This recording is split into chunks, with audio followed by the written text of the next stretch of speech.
Hello students, good morning. Welcome to your new lecture of construction equipment and automation. In the previous session, we have discussed about the bricklaying topic. हमने last time bricklaying robotics से कैसे हो सकती है वो देखा था. हमने हेड्रियन और सैम 100 करके दो मतलब आपके रोबोट्स जो देखे थे जो bricklaying के लिए, और सैम जो था सैम 100 जैसे कि उसका फुल फॉर्म था सेमी ऑटोमेटेड मेशन. तो वो जो रोबोट था वो काफ़ी अच्छा था हेड्रियन से, क्योंकि वो जॉइंट्स फिलिंग का काम भी कर सकता था इजीली और बाइंडर का काम भी इजीली कर सकता था. ओके, तो ये दोनों जो रोबोट्स है जो यूज़ हो रहे हैं ब्रिक लेइंग के लिए नाउअडेज वो हमने देखे थे. ओके, तो आज हम उसके डिज़ाइन परसेप्शन देखने वाले हैं कि उसकी डिज़ाइन कैसे की जाती है, उनकी उसकी मैथडोलॉजी क्या है वर्क करने की, वो हम देखने का ट्राई करेंगे. और उसके ऑपरेशंस देखेंगे कि कैसे ऑपरेशंस जो है वो कैरिड आउट होते हैं. ओके, तो लास्ट टाइम मैंने आपको बताया था कि हम मैसनरी वर्क पे क्यों इतना फोकस दे रहे हैं. तो उसका रीज़न एक ही है कि मैसनरी जो होती है उसमें स्टेप्स जो होते हैं फिक्स होता है, जिसमें सबसे पहले आपको मटेरियल कनेक्ट करना है, जैसे कि ब्रिक्स है, बाइंडिंग के लिए सीमेंट है, सैंड है, एग्रीगेट है. एग्रीगेट तो इसमें काम नहीं आएगी, लेकिन अगर आप दूसरी कोई मतलब चीज़ कर रहे हो तो एग्रीगेट उसमें काम आएंगे, लेकिन ब्रिक वर्क में एग्रीगेट नहीं आते हैं. ओके, तो आपको सीमेंट की ज़रूरत पड़ेगी, वाटर की ज़रूरत पड़ेगी और सैंड की ज़रूरत पड़ेगी. तो ये सारा मटेरियल आपके पास होना चाहिए. अगर मटेरियल आपके पास होगा तो वो आप मशीन में इनपुट करोगे, फिर वो मशीन वो मटेरियल का यूज़ करके ऑटोमेटिकली रोबोट से वो काम अपना चलाता रहेगा. ओके, तो ऐसे जो है वो पूरा ऑपरेशन जो है वो कैरिड आउट होता है. ओके, तो उसमें सबसे पहले हमें ब्रिक जो है वो एक लाइन में लगानी होती है, फिर उसको बाइंड करना होता है एक दूसरे से, और फिर उसके बाद उसका जो मतलब मैसनरी वर्क है वो होता है. तो ये स्टेप जो है वो कोई भी वॉल पकड़ लो आप, चाहे रेजिडेंशियल की हो, चाहे कॉमर्शियल की हो, चाहे इंडस्ट्रियल की हो. ओके, ये स्टेप्स कॉमन रहते हैं. इसीलिए जो है वो हम ब्रिक लेइंग को रोबोटिक्स में कन्वर्ट करने का बहुत ट्राई कर रहे हैं, या तो बहुत एफर्ट उसमें लगा रहे हैं, क्योंकि ये एक ऐसा मतलब कंस्ट्रक्शन फेज है कि जो दर एक मतलब जो भी मतलब कंस्ट्रक्शन वर्क्स आपके अराउंड हो रहे हैं उसमें कॉमन है. ओके, अगर आप वॉल कहीं पे भी देखोगे तो आपको इतने स्टेप्स को तो करने ही पड़ेंगे. ओके, हम फाउंडेशन के लिए या तो फिर दूसरे कोई मतलब चीज़ के लिए रोबोटिक्स यूज़ नहीं कर सकते हैं, क्योंकि उसमें प्री डिफाइंड नहीं होता है. बट आपके ये जो मतलब स्टेप्स है वो प्री डिफाइंड होते हैं. ओके, इसीलिए हम इसमें रोबोटिक्स को जो है वो इन्वेंट करने का ट्राई कर रहे हैं ब्रिक मशीनरी वर्क के लिए. तो आइए देखते हैं overall overall system design. Okay, तो सिस्टम डिज़ाइन कैसे होती है वो हम देखेंगे. सबसे first, the system is design to guide the brick laying head along the walls and to supply the head laying with blocks and cement. Okay, तो इसमें क्या होता है कि एक ब्रिक लेइंग के लिए एक गाइड बना देते हैं वो लोग, एक गाइड बना देते हैं कि वहाँ से जो है वो ब्रिक आपकी स्क्रॉल डाउन होगी, हेड अलोंग द वॉल्स, उसका हेड जो है वो अलोंग द वॉल्स होगा, and to supply the head laying with blocks and cement. तो मतलब सीमेंट और ब्लॉक दोनों एक साथ में ट्रांसपोर्ट होके, क्योंकि उसको बाइंड भी करना है, ऐसे जो होगा पूरा कैरिड आउट होगा. तो वो आपको फिगर नंबर 4 में दिया हुआ है. Thin joints masonry versus classic masonry method. Okay, अब देखो फिगर 4 में हम देखेंगे. फिगर 4 जो है वो आपको यहाँ पे दिखाई नहीं दी है, लेकिन उसमें दो टाइप की मतलब आपका जो होता है वो मैसनरी मेथड होता है, जिसमें है थीन मैसनरी और क्लासिक मैसनरी. अभी जो क्लासिक मैसनरी है वो हम यूज़ कर रहे हैं.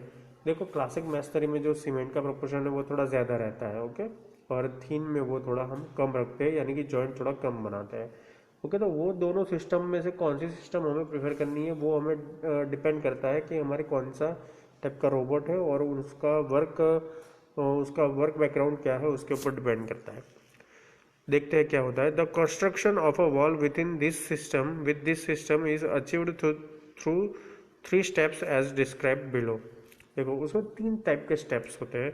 फर्स्ट जो होता है स्टॉक प्रोसेसिंग, जो मैंने आपको बताया, मटेरियल का मतलब आपको कलेक्शन करना है. सेकंड है कंस्ट्रक्शन, उसका जो कंस्ट्रक्शन वर्क है, एंड थर्ड है मटेरियल डिपॉजिट. ओके, तो ये 3 स्टेप जो होते हैं वो कोई भी रोबोट के लिए कॉमन होते हैं मैसनरी रोबोट के लिए. ओके, मैसनरी रोबोट यानी कौन से रोबोट के जो रोबोट ब्रिक लेइंग के वर्क्स पे काम आते हैं, साथ साथ उसकी बाइंड भी करने का काम करते हैं, ऐसे रोबोट्स. ओके, तो 3 मैसनरी जो है वो क्या है.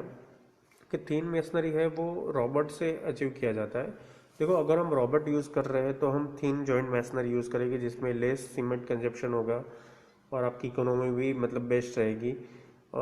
उसके बिल्कुल ऑपोजिट क्लासिक मेसनरी में क्या है कि हम मैन्युअली जो है वो अडॉप्ट करते हैं सीमेंट कंजप्शन, तो उसमें वेस्टेज जो है वो बहुत सारा निकलता है हमारा। ओके, एक ये चीज़ है। और जो 3 स्टेप मैंने जो आपको बताए वो 3 स्टेप ऑलवेज ब्रिक लेइंग में आते ही है, जैसे कि stock processing, construction and material deposition. Okay, this the diagram below present each step. अब देखो, आप डायग्राम देखो तो उसमें आपको सारे जो है वो स्टेप देखने को मिलेंगे। देखो, ये डायग्राम में storage, elevation, building, hand off stock and descent. Okay, तो ये स्टॉक प्रोसेसिंग का पूरा जो है मतलब डायग्राम है कि स्टॉक प्रोसेसिंग कैसे किया जा सकता है। देखो, आप यहाँ पे रोबोट देखो, यहाँ पे 3D modelling of the overall system आपको दिखाया है। जैसे कि ये आपका मॉडल है, यहाँ पे आपका ब्रिक्स का स्टॉक्स है, यहाँ पे लोअरिंग एंड लेइंग सिस्टम है, ये आपका कन्वेयर बेल्ट है जहाँ से आपकी ब्रिक्स जो है जाएगी। यहाँ पे आपका सीमेंट मिक्सर है और सीमेंट मिक्सर को देखो डायरेक्टली कनेक्ट किया है यहाँ से पाइप से यहाँ पर। तो जैसे ही मतलब आपकी ब्रिक्स यहाँ से जाएगी तो वैसे ही आपका जो थोड़ा बहुत सीमेंट मिक्सर वो यहाँ से जाएगा और यहाँ से वो बाइंड कर देगा। ओके, और यहाँ पे रोबोट लेइंग हेड है, यहाँ पे कन्वेयर बेल्ट है। तो ये सारी सिस्टम आप देख सकते हो कि ऐसे ऐसे वो बनाता जा रहा है वॉल। देखो, यहाँ से स्टार्ट किया उसने, फिर यहाँ से 90 डिग्री पे और फिर यहाँ से हाइट जो है वो ऊपर ले रहा है। ओके, तो ये पूरी सिस्टम है कि कैसे जो है वो सिस्टम जो है वो वर्क कर रही है। ओके, ये इसकी फिगर है। उसके बाद ये डायग्राम देखो, स्टोरेज के लिए है, स्टॉक प्रोसेसिंग कैसे करते हैं। तो स्टोरेज, उसके बाद उसका elevation, building, end of stock and descent and then again storage. Okay, तो ऐसे जो है वो आपका स्टॉक प्रोसेसिंग होता है पूरे रोबोटिक जो ऑटोमेशन है उसकी प्रोसेस में। ओके, उसके बाद ये दूसरा है construction process for a wall. इसमें आपको एक एल्गोरिदम जैसा बताया है कि कैसे जो है वो वॉल जो है कंस्ट्रक्ट की जा सकती है बाय मेकिंग दिस एल्गोरिदम। उसमें सबसे फर्स्ट क्या होता है, लेइंग द मटेरियल्स। जो भी मटेरियल आपने स्टॉक कर रखा है मशीन के ऊपर वो एक कन्वेयर बेल्ट के थ्रू जाएगा जो आपका मशीन है उसके लेइंग टूल्स में। ओके, जहाँ से हम ले करते हैं मटेरियल वो हेड पे जाएगा, हेड लेइंग जिसे बोलते हैं उसमें जाएगा। उसके बाद एंड ऑफ वॉल होगा। ओके, पहले मतलब पूरी वॉल जो है वो कितनी ब्रिक्स चाहिए होगी वो लगा देगा, तो एंड ऑफ वॉल होगा। और एंड ऑफ वॉल में 2 क्वेश्चन आपके पास आते हैं, एक यस और नो। अगर आपका एंड ऑफ वॉल नहीं हुआ है तो एडवांस ऑफ 50 सेंटीमीटर। ओके, तो 50 सेंटीमीटर वो ज़्यादा बढ़ा देगा। और अगर आपका एंड ऑफ वॉल हो गया है तो वो उसकी हाइट जो है वो 20 सेंटीमीटर राइज करेगा। देखो, सीधी सी बात है, हाइट बढ़ाना और उसे एक्सटेंड करना दोनों एक साथ नहीं हो सकता है। अगर आपकी मतलब पूरी जो लेंथ है वो मतलब फुलफिल हो चुकी है, यानी कि सपोज आपको 1 मीटर या 2 मीटर लेंथ चाहिए बाउंड्री की, तो अगर वो कवर हो चुकी है उसके बाद ही हाइट जो है वो राइज होगी। ओके, तो अगर जो नहीं हुई होगी तो एडवांस ऑफ 50 सेंटीमीटर। और अगर आपका जो पर्पस जो है वो यानी कि लेंथ का पर्पस जो है वो सॉल्व हो गया है तो उसमें यस आएगा आंसर एंड ऑफ वॉल में। और एंड में अगर यस आता है तो वो सीधा डायरेक्टली किस में जाएगा, हाइट इंक्रीमेंट के ऑप्शन पे जाएगा। फिर से आपको लेइंग मटेरियल करना पड़ेगा और फिर से जो है वो पूरी प्रोसेस कैरिड आउट होगी। ओके, तो ये पूरा एक एल्गोरिदम है, construction process for a wall है। कैसे एक वॉल जो है वो हम रोबोटिक्स की मदद से ऑटोमेशन के यूज़ से कंस्ट्रक्ट जो है वो कर सकते हैं। ओके, एक ये चीज़ जो है वो आपको ध्यान में रखनी है। तो आपने देखा कि कैसे जो है वो ये बेल्ट कन्वेयर सिस्टम है, ये मिक्सर है, ये ब्रिक्स का हमने स्टॉक कर रखा है, सीमेंट मिक्सर है, कन्वेयर बेल्ट है, रोबोट लेइंग हेड है। रोबोट लेइंग यानी कि ये घूम सकता है, ऐसा हो सकता है, यहाँ पे भी ब्रिक्स लगा सकता है, यहाँ पे भी लगा सकता है और यहाँ से वो हाइट भी इंक्रीज कर सकता है। ओके, तो ऐसे जो है वो पूरा जो आपका मॉडलिंग ऑफ ओवरऑल सिस्टम है, 3D मॉडलिंग है ये, कि 3D मॉडल से कैसे हम बना सकते हैं। तो ये फिगर से आपका काफ़ी सारा मतलब कॉन्सेप्ट क्लियर हो जाएगा रोबोटिक्स में कि कैसी जो है वो ब्रिक लेइंग होती है, सबसे पहले क्या हम करते हैं कि जितनी लेंथ कवर करनी है उतनी कर लेते हैं, फिर उसके बाद जो है वो हम एक्स्ट्रा हाइट राइज करने का काम करते हैं। वो आप ये एल्गोरिथम से ठीक से समझ सकते हो। ओके, फिगर नंबर 7 से construction process for a wall. तो ऐसे जो होता है वो एक वॉल का जो मतलब पूरा है वो मैन्युफैक्चरिंग होता है by robotics. Okay, material input for brick laying brick laying robot. अब देखो मटेरियल इनपुट के लिए रोबोट्स क्या करते हैं वो हम देखते हैं। For this study standard cinder blocks 50 into 20 into 20 dimensions were used as an input material. तो इसके लिए क्या करते हैं हम, स्टैंडर्ड सैंडर ब्लॉक्स जो है वो यूज़ करते हैं जिसकी जो साइज़ है वो ब्रिक से थोड़ी बड़ी होती है, 50 into 20 into 20 होती है, जबकि आपको पता है कि ब्रिक की साइज़ होती है 20 into 10 into 10। ओके, तो इससे काफ़ी बड़े होते हैं ब्लॉक। तो ऐसे ब्लॉक जो है वो हमें पहले मंगवाने पड़ेंगे कोई भी सप्लायर से।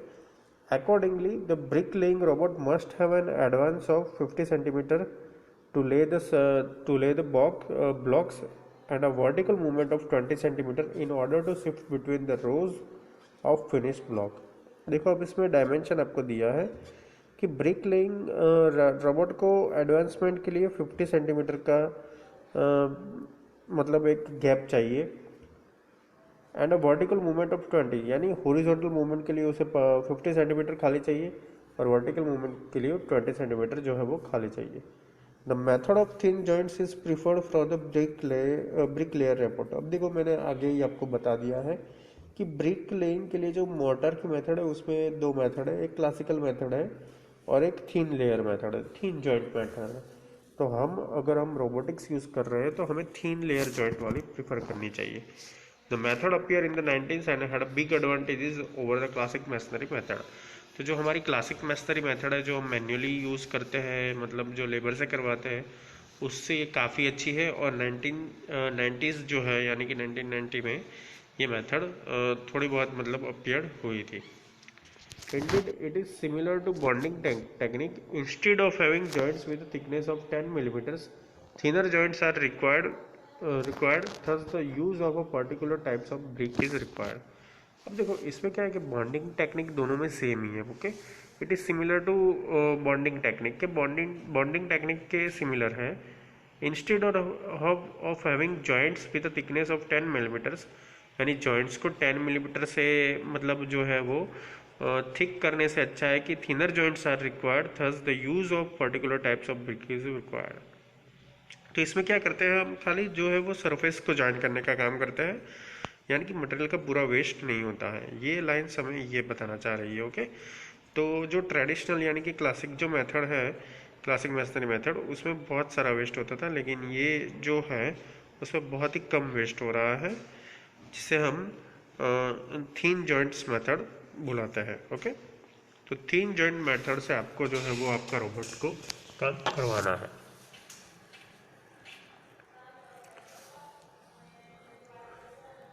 Those big bricks are called rectified bricks due to the mechanical rectification on their upper and lower sides with dimensional tolerances of 1 millimeter।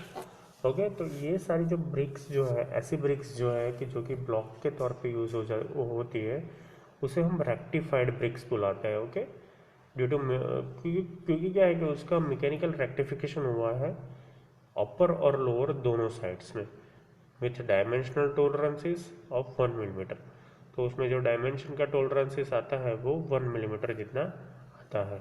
Okay, तो ऐसी जो ब्रिक्स होती है जो कि मतलब ऑटोमेटिक वर्क के लिए ऑटोमेशन या रोबोटिक्स की मदद से वॉल खड़े करने के लिए जो यूज़ होता है, ऐसे ब्लॉक्स को हम रेक्टिफाइड ब्रिक्स बोलते हैं। ओके, तो अब ये मतलब रेक्टिफाइड ब्रिक्स यूज़ करने का पर्पस क्या है हमारा वो देखते हैं।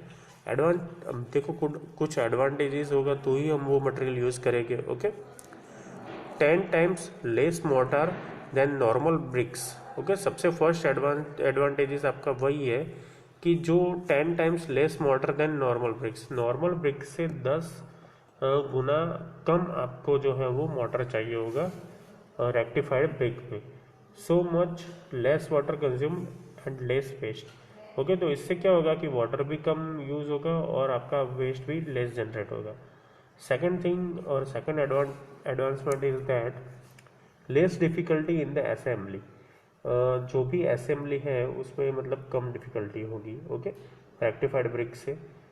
At least 20% of gain in time, आपका जो मतलब टाइम जो है वो 20% से हो जाएगा, यानी कि आप 25% अर्लियर जो है वो आपका काम बता सकते हो by using rectified bricks. Improved thermal performance, जो थर्मल परफॉर्मेंस है सीमेंट का या तो फिर ब्रिक्स का, वो भी इम्प्रूव हो जाता है। क्लीन एंड स्टेडी परफॉर्मेंस, जो भी मतलब परफॉर्मेंस हो रहा है स्टेडी हो रहा है और क्लीन हो रहा है, ओके, रेक्टिफाइड ब्रिक्स की मदद से। उसकी जो प्राइस रेंज है वो 26 यूरोज पर रेंज और ऑफ रेक्टिफाइड ब्रिक। अब देखो ये जो प्राइस रेंज है वो आपको मतलब बाहर की कंट्री की दी हुई है, तो ये प्राइस रेंज आपको यहाँ पे नहीं लिखना है, आपको खाली ये नॉलेज के लिए मैं बता रहा हूँ कि इतने यूरोज जो है वो वहाँ पे लगते हैं, ओके।